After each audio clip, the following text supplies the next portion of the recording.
Salut et bienvenue à tous, c'est China Geek du blog Chine Android. Aujourd'hui, je vais vous présenter enfin la Xiaomi II-M1, l'appareil photo hybride qui m'a été envoyé par la boutique Gearbest. Bon, ça fait un moment que je l'ai, mais on a un temps vraiment particulier sur la Côte d'Azur en ce moment. Les beaux jours sont enfin arrivés, donc je vais pouvoir vous faire un retour sur cet appareil photo qui fera office de caméra. Et vous allez voir que c'est quand même vachement intéressant, surtout pour le prix. D'ailleurs, vous pouvez le voir, 379,45 en modèle simple lens. Vous avez deux bundles avec un objectif ou alors avec deux objectifs. Forcément, avec deux objectifs, il sera beaucoup plus cher. Bon, on va regarder le contenu de la boîte. Alors, qu'est-ce qu'on retrouve à l'intérieur de la boîte? Alors, première chose, forcément, un objectif. Alors, l'objectif, c'est un 12-40 mm avec ouverture 3.5 jusqu'à 5.6. On retrouve une sangle en PU, vous pouvez l'accrocher sur les côtés, comme ça vous pouvez le mettre autour du cou et faire le touriste sur la Côte d'Azur. On va retrouver aussi un câble USB, micro USB, pour la connexion sur le PC en direct ou alors pour le charger, bien évidemment.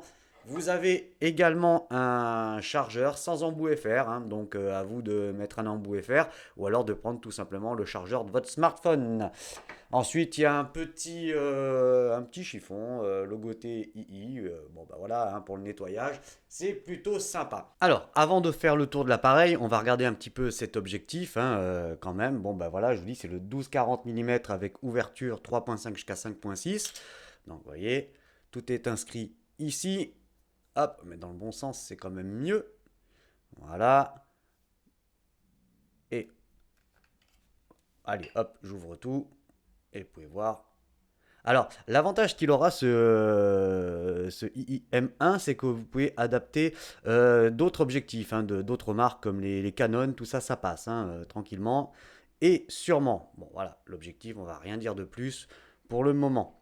Ensuite vient l'appareil photo. Alors, l'appareil photo, c'est plutôt sympa, c'est très compact. Alors, c'est vrai que c'est un petit avantage, les Canon étant quand même vachement gros. Bon, évidemment, on passe à la catégorie au-dessus, mais là, il aura une forme très compacte et il se glisse facilement dans une poche.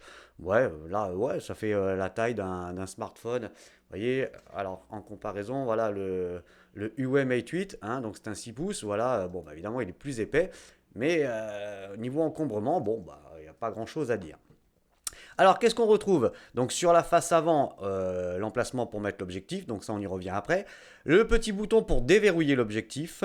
Sur le dessus, on va retrouver deux micros. Donc, enregistrement sonore, audio, pardon, en stéréo. Une petite trappe pour mettre votre flash, vous pouvez mettre un flash ou ce que vous voulez d'autre, ou même un micro canon, ça ne sera pas un problème. Le sélecteur de mode, le bouton en fait on-off tout simplement, et une molette de réglage, une molette de réglage qui tourne, ça va vous permettre de régler les ouvertures, l'obturateur et ainsi de suite. Sur le côté droit, on va retrouver voilà, les connectiques. Alors, il y a une USB, une micro USB 2.0. L'emplacement pour la carte SD. Donc, moi, j'ai mis une 32 Go. Et il vous faudra impérativement avoir quand même une carte rapide. Parce que pour les enregistrements 4K, c'est quand même plus sympa. Hop. Et une prise micro HDMI. Voilà. Là, on a fait tout le tour.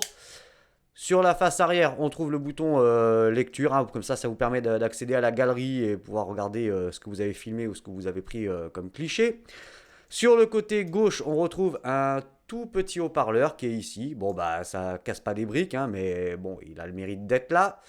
Sur le dessous, on va retrouver le pas de vis pour mettre un trépied et un compartiment pour la batterie. Alors la batterie qui est une 900 mAh. Hop, clic.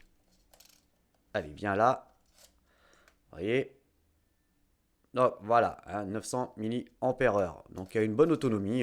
J'ai pas regardé exactement le temps, mais ça tient plutôt bien. Moi j'étais me promener toute la journée avec. Je suis rentré, il restait encore un quart et j'en ai fait des vidéos.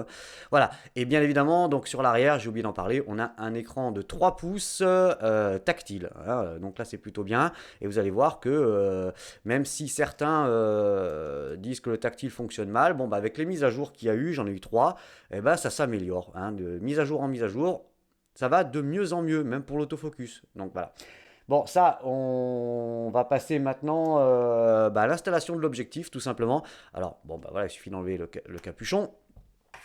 Et vous avez un... Alors, ce qu'il y a de bien, c'est que vous avez un repère. Alors, c'est plutôt bien pensé.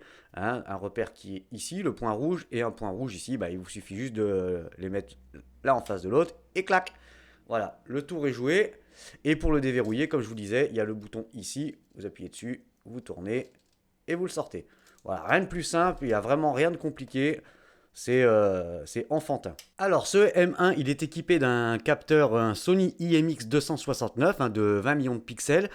Il a le Bluetooth, la Wi-Fi, donc vous pourrez installer une APK sur votre smartphone hein, directement pour piloter l'appareil photo ou la caméra. Donc c'est plutôt une bonne chose. Ensuite, il y a différents modes hein, dessus. Alors, moi j'ai choisi la facilité puisque bon, je ne suis pas un expert en photo. Il y a un effet, donc un mode automatique hein, sur le sélecteur. Vous avez ici donc un mode automatique. Le mode C étant un mode super professionnel. Le S étant un mode scène. Il y a un mode panoramique, un mode manuel. Mode S, donc c'est la priorité à l'obturateur. Le A, c'est priorité à l'ouverture du diaphragme, pardon. Et un mode programme. Bon, alors, je ne vais pas vous faire tous les modes, hein, puisque là, dans les différents modes, vous pouvez régler donc l'ouverture, l'obturateur, les expositions et ainsi de suite. Donc ça sera à vous de découvrir. Mais bon, moi, j'ai fait des photos et des vidéos en mode automatique, ce qui est pour moi la meilleure solution. Enfin, bref. Après, les experts, forcément, vous serez plus à l'aise avec ce type d'appareil. Allez, on va passer à l'allumage. Voilà, donc là, il va me signaler que l'objectif est verrouillé. Donc, il suffit juste clac, de le tourner. Tout simplement. Alors, cet écran tactile de 3 pouces, il est relativement confortable, ça c'est bien, hein, on voit bien, il y a une belle luminosité, donc en fait, même quand vous êtes en extérieur en mettant la luminosité à fond, bah, vous voyez très bien, même en plein soleil, c'est pas un souci. Alors, comme je vous disais, il est équipé d'un écran tactile. Alors, sur le côté, en slidant sur la gauche, vous retrouvez les réglages. Alors, on va regarder un petit peu toutes les fonctions. Là donc je suis en mode auto, donc les ISO vont être calculés tout seul, hein, suivant l'exposition, suivant la lumière que vous avez, lui il fera le travail, il fera le job tout seul. Donc bon, je vais rien dire de plus là-dessus. Au niveau de la balance des blancs, alors la balance des blancs c'est déjà un petit couac, c'est-à-dire que vous ne pouvez pas régler votre balance des blancs en manuel, vous ne pouvez pas la faire vous-même, donc il sera soit en mode auto, en mode ensoleillé, ombre, nuageux, incandescent, et là vous pouvez régler vos Kelvin, hein, tout simplement. Bref. Ensuite, mode de mesure, bon, on s'en fout. Vous avez le mode autofocus. Donc, soit vous êtes en simple autofocus, vous pouvez le mettre en mise au point automatique en continu. Bon, ce qui est pour moi le meilleur compromis, hein, surtout pour la vidéo. La mise au point manuelle et le MF concentration maximum. Ensuite, qu'est-ce qu'on retrouve? Toucher le tournage. Bon, voilà, vous voyez, il y a du français. On reviendra au firmware juste après. Mais bon, et c'est du français un petit peu. Bon, il y a un petit problème de traduction. Hein, mais bon, ça va s'améliorer au fil du temps. Donc en fait, cette fonction vous permet tout simplement de toucher l'écran tactile pour faire la mise au point, de retoucher l'écran tactile pardon, pour déclencher la photo. Ça, c'est aussi simple que ça. Il y a une détection faciale, forcément, le mode conduite, la connexion Wi-Fi, donc qui va vous permettre de l'appairer avec le Bluetooth aussi, Wi-Fi et Bluetooth à votre smartphone pour piloter l'appareil photo tout simplement. Ensuite, alors viennent les réglages en fait de la qualité d'image. Donc en vidéo, il vous permet de filmer en 4K 30p, en 2K 30p, en Full HD 60p, Full HD 30p, Full HD 24p, en HD 60p, en HD 30p, en HD 24p et le top du top. Bon, si vous êtes maso, en gros, vous pouvez filmer en VGA, 240p. Bon, après, c'est vrai que ça fera des tout petits fichiers, mais enfin, je vois pas l'intérêt. Maintenant, on a la possibilité quand même d'avoir de belles qualités. La configuration de base, donc, vous permettra de régler l'heure, la langue. Alors, au niveau des langues, on a, donc, contrairement au premier firmware, que quand j'ai reçu à l'ouverture de boîte, en fait, il n'y avait que l'anglais et le chinois. Basta. Et il y a eu 2 mises à jour en fait qui sont disponibles sur le site officiel. Et donc, je me suis retrouvé avec du multilangue. Alors, il y a l'anglais, l'allemand, le français, l'italien, l'espagnol, le chinois et le chinois simplifié. Donc c'est plutôt une petite avancée qui a son petit effet, hein, tranquille. Alors, le son de l'obturateur, bon, si vous voulez que ça fasse un peu de bruit, signal sonore, veille, auto, l'extinction pardon, automatique, espace colorimétrique, RGB, luminosité du LCD. Donc moi je suis à +3, je suis à fond, hein, c'est quand même mieux, c'est plus confortable, ça c'est sûr. Ensuite, on va se retrouver. Alors, autre chose qui est bien sur cet appareil, c'est que soit vous pouvez avoir des photos compressées en JPEG ou alors carrément en brut, en RAW. Voilà. Alors les puristes, évidemment, ils préféreront en RAW, mais bon, vous pouvez mettre en JPEG et vous avez différents modes. Le rapport d'image, alors soit vous pouvez filmer ou alors avoir des formats en 4 tiers, en 3 demi, en 16 neuvième, en 1.1. Donc à vous de choisir, 16 neuvième sera le plus courant forcément. La qualité d'image, donc le capteur, il est réglé d'office sur 20 millions de pixels, puisque c'est un 20 millions de pixels et que c'est conseillé. Et vous pouvez interpoler jusqu'à 50 millions de pixels, qui est quand même énorme. Mais enfin, je vois pas trop l'intérêt d'une interpolation à 50 millions de pixels. Bon, après, vous pouvez régler en 16, en 8, à vous de voir ce que vous... Mais bon, il y a beaucoup de petites choses. Alors le mode flash, bon bah on va pas rentrer là-dedans. La configuration de la carte, donc vous pouvez supprimer soit toutes les images d'un coup, alors formater carrément votre carte mémoire hein, directement depuis l'appareil. Ensuite, lampe AF, lecture automatique, la grille affichée. Donc soit si vous voulez directement la grille, en fait, pour faire votre mise au point à des points différents sur l'écran. Donc c'est vrai que ça fait un petit quadrillage. Et si vous voulez quelque chose de plus net sur la droite, il vous suffit de cliquer et puis il fera le reste tout seul. Alors, un faux micro logiciel, c'est là où c'est intéressant. C'est-à-dire que moi, quand elle est arrivée en 1.0, je crois, ou quelque chose comme ça. Et elle est passée en 1.0.20, donc avec l'arrivée du multilangue. Et là, elle est passée en version 2.0 internationale. Alors, l'avantage, donc, ça sera les langues, une vitesse d'autofocus qui a été grandement améliorée, parce que c'est vrai que son gros point faible de cette caméra ou cet appareil photo, c'est vraiment l'autofocus, hein, qui est quand même relativement lent. Et j'ai vu sur les trois mises à jour que l'autofocus s'était nettement amélioré. Donc, j'imagine bien que ça va encore s'améliorer. Donc, ça peut être un très bon compromis. Alors, bon, on a fait tout le tour des réglages. Sortir de là. Voilà. Et on va passer. Alors, vous avez des modes hein, pré-réglés. Mode standard, mode portrait, mode vif, mode en noir et blanc et avec contraste plus ou moins élevé. Donc, il y a des petits effets assez sympathiques. Moi, je trouve ça... Ouais, c'est une bonne idée. C'est bien. Alors, si on passe sur un mode, par exemple le mode super professionnel, vous allez vous retrouver avec la possibilité de régler ici, par exemple, votre ouverture. Alors, je ne sais pas si ça va bien se voir à l'écran, mais il vous suffit de tourner la molette qui est ici et vous allez pouvoir, vous voyez, régler votre ouverture comme vous le voulez. Après, vous pouvez passer sur l'exposition et ainsi de suite. Donc voilà, à vous de faire vos réglages comme vous le désirez, ça c'est plutôt une bonne chose. Allez, moi je vais repasser en mode automatique parce que là je ne vais pas rentrer dans les détails, je ne maîtrise pas vraiment le sujet. Donc voilà, les experts, bon évidemment, le F ça sera l'ouverture, le S l'obturateur et EV les expositions. Donc l'avantage de l'exposition, c'est d'éviter une surexposition ou une sous-exposition. C'est-à-dire qu'une image trop blanche, ça sera surexposée et trop sombre, sous-exposée.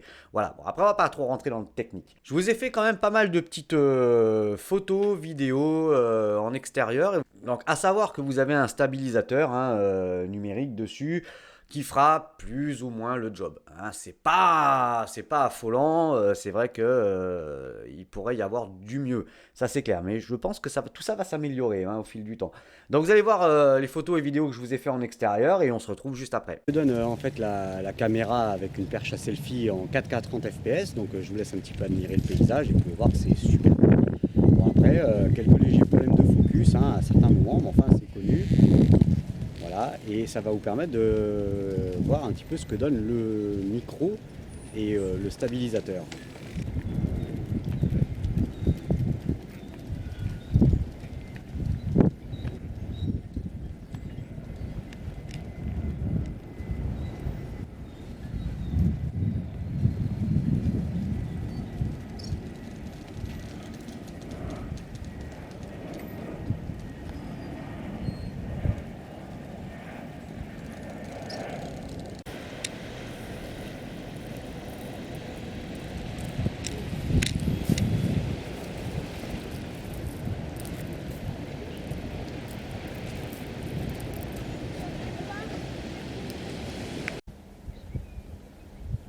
Alors mode 4K 30 fps.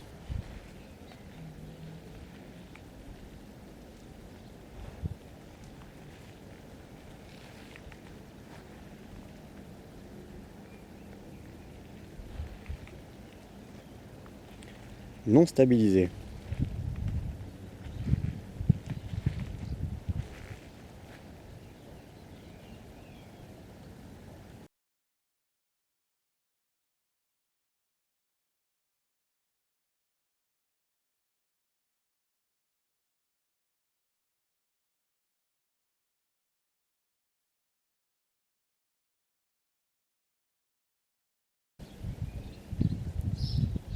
Full HD, donc 60p stabilisé.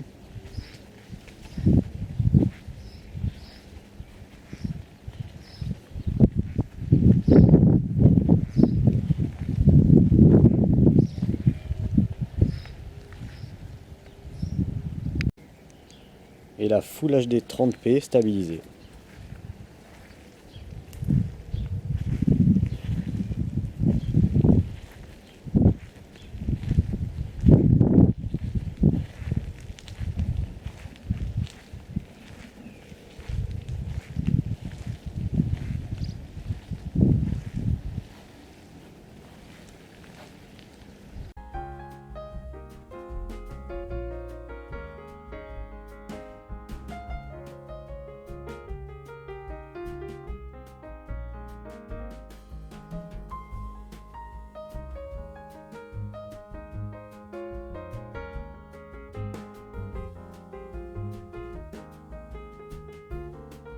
Bon, bah vous avez pu voir ce que ça donne hein, avec la stabilisation en 4K, en Full HD, un petit peu tous les différents modes. Bah, au niveau des photos, vous avez pu voir quand même que c'est plaisant. Hein, je veux dire, un appareil à moins de 380 euros, ça fait quand même bien le job.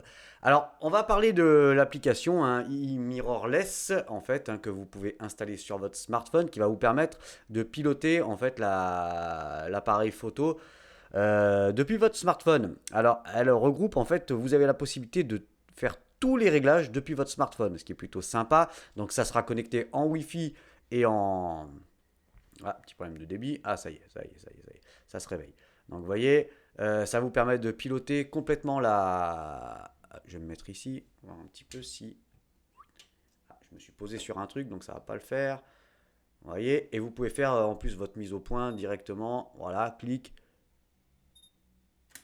Voilà, et ça prend la photo. Donc c'est plutôt une bonne chose. Donc si vous avez un trépied, ça peut être sympa. Si vous allez être en sortie avec les enfants et tout, bah il y a quand même pas mal de petites choses à faire avec cette caméra. Donc vous pouvez vraiment tout piloter depuis la caméra. Depuis le smartphone, pardon. Donc là, vous pouvez régler aussi vos modes. On va passer aux conclusions sur cette caméra Xiaomi IIM1, donc qui filme en 4K et qui a un prix relativement intéressant.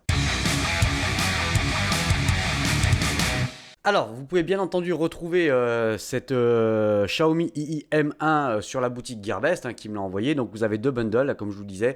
Donc, vous avez soit le modèle à 379,45 € avec un seul objectif, donc en 12-40 mm, celui que je vais vous présenter, ou alors dual lens avec un deuxième objectif avec la macro et tout. Enfin, c'est un petit peu plus poussé avec une ouverture plus importante.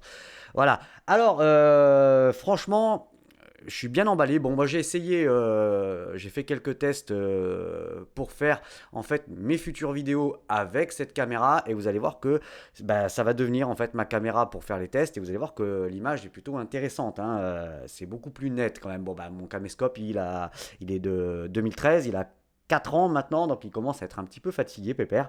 Donc je vais passer à autre chose et voir si carrément je peux pas vous faire les tests en 4K. Hein. Dorénavant, moi comme j'ai la fibre, je peux uploader sur YouTube tranquillement. Ça va vite. Donc ce que j'ai bien aimé, bah, déjà je trouve que le prix est intéressant. Hein, si on passe sur des Sony Alpha, tout ça, on passe à des 500-600 boules. Donc là, on est à 380, donc ça reste un bon compromis. Il filme en 4K 30 fps, il est super compact. Hein, donc la qualité des photos, il n'y a pas grand-chose à dire. La possibilité de mettre ses fichiers en RAW, hein, direct en brut. Le multilangue, et les mises à jour. Donc les mises à jour qui vont vraiment dans le bon sens. Donc c'est plutôt, moi je trouve que c'est bien. Les contres, bon bah il n'y a qu'un contre finalement, c'est l'autofocus qui reste encore, pour le moment, pas assez rapide. Hein. C'est pas qu'il est forcément très lent, mais il n'est pas encore assez rapide. Je pense qu'on peut mieux faire. Ils peuvent mieux gérer le logiciel interne. Voilà. Alors, c'était China Geek du Blockchain Android. Si vous avez aimé cette vidéo, n'hésitez pas à la partager, à la liker sur les réseaux sociaux, hein, Facebook, Google, Twitter. Vous pouvez vous abonner, c'est juste en dessous. Vous allez retrouver, bien entendu, le lien dans la description de la vidéo. Vous allez avoir une petite surprise, hein. Ah, le MI6, ouais. Ah, je vous invite à bien rester connecté sur la chaîne parce que le MI6 est là. Voilà, ah, c'est la petite surprise. Enfin bref. Qu'est-ce que je vais rajouter de plus? Pas grand-chose. N'oubliez pas le nouveau site, hein, bestofdeal.fr. C'est en train d'exploser, ça monte. Hein, voilà, vous êtes beaucoup à passer tous les jours. Regardez un petit peu les codes promo, tout ça, toutes les offres, hein, même sur Amazon, AliExpress. Voilà, toutes les boutiques en fait qui nous offrent des codes promo et des offres intéressantes. Merci de partager, hein. Il y en a pas mal qui ont partagé le site. Continuez à le partager, on le fera connaître. Et forcément, plus on se fera connaître, plus on aura des offres intéressantes à vous proposer. Voilà, c'était China Geek pour la présentation du Xiaomi IIM1. Moi, je vous dis au prochain test et vous allez voir qu'il va arriver très rapidement et là, vous allez kiffer. Allez, à plus!